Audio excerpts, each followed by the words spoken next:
بسم الله الرحمن الرحيم. القمة المصرية الأكثر جماهيرية الأهلي والزمالك، فمن يحسم القمة 252 بينهم، والقمة 131 في الدوري العام، فمن يحسم اللقاء. لقاء صعب، لقاء مهم بالنسبة للفريقين. كل فريق يطمح في الحصد الثلاث نقاط. نادي الزمالك متصدر الدوري برصيد 17 نقطة. نادي الأهلي 12 نقطة في المركز الثامن. الدوري لحد الآن أو الجدول جدول وهمي. يعني النهاردة الأهلي لو فاز في المباراة يوصل للنقطة 15، ويبقى فرق ما بينه وبين نادي الزمالك نقطتين فقط، والأهلي متأخر عن الزمالك بمباراة. يعني كمان لو الأهلي فاز المباراة اللي باقياله يتفوق على الزمالك بنقطة. أيضا الزمالك النهاردة لو فاز وصل للنقطة 20، بعد عن الأهلي.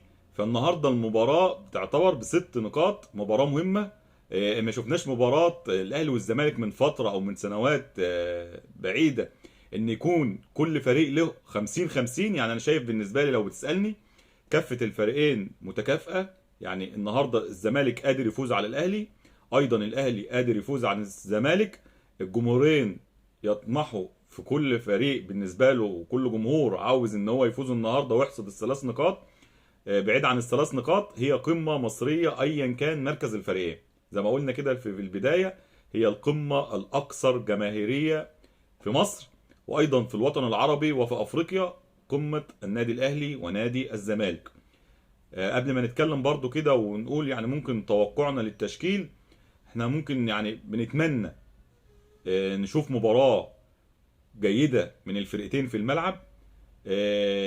ان شاء الله كمان ايضا قمة جماهيرية في المدرجات وفي التشجيع. كل فريق يشجع فريقه، شجع فريقك زي ما انت عايز، بدون ان انت تغلط في حد، سواء جمهور الاهلي او جمهور الزمالك.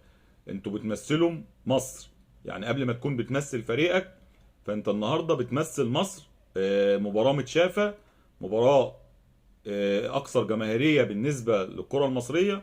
فانت النهارده بتمثل بلدك مصر قبل ما تكون بتمثل ناديك. فان شاء الله القمه، وطبعا كل التقدير والحب والاحترام لجمهور الفريقين سواء الاهلي او الزمالك، دائما بيضربوا المثل بالتشجيع.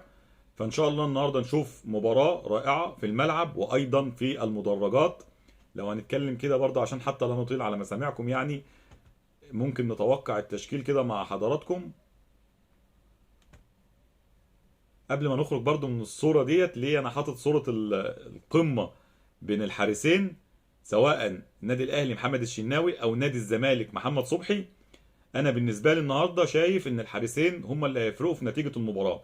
الحارس زي ما كلنا عارفين نص الفريق، بل بالعكس ممكن يعني يتفوق على اكتر من نص الفريق كمان. النهارده الحارس لو كويس ومركز بيقدر ان هو يعني يفرق في نتيجة المباراة. فانا شايف النهارده الحارسين اللي هيكون مركز اكتر في الملعب، عنده ثقة في نفسه في الملعب، هيكون هو السبب في نجاح كفة فريقه، سواء محمد الشناوي حارس دولي او محمد صبحي ايضا حارس دولي.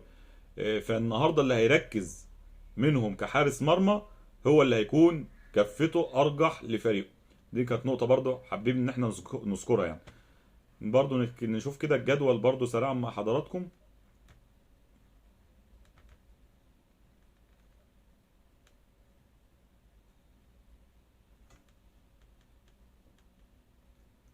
الجدول حاليا يعني الزمالك زي ما قلنا مع حضراتكم في القمة برصيد 17 نقطة من 8 مباريات. الأهلي أيضا مركز ثامن برصيد 12 نقطة، لكن الأهلي لعب 7 مباريات. النهارده الزمالك في الصدارة برصيد 17، المصري 15، وادي دجلة 15، بيراميدز 14، انبي 14. الأهلي السابع برصيد 12 نقطة. فهو جدول وهمي. النهارده الأهلي لو فاز يوصل لمركز تاني وليه مباراة مؤجلة. الزمالك النهارده لو فاز يوسع الفارق ما بينه وبين اقرب منافسيه ايضا وبينه وبين الاهلي. فالنهارده مباراة مهمة للفريقين، مباراة مهمة. لو هنقول كده يعني توقعنا للتشكيل برضو، نتكلم كده لو توقعنا للتشكيل النادي الاهلي.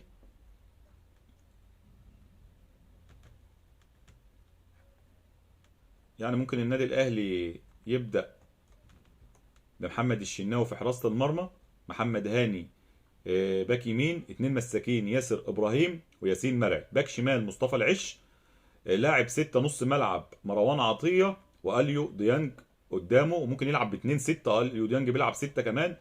في نص الملعب هيكون لاعب صانع لعب محمد بن رمضان، وفي الامام محمود تريزيجيه واشرف بن شرقي، ورأس حربة صريح محمد شريف. ده ممكن توقع تشكيل نادي الاهلي. توقع تشكيل نادي الزمالك.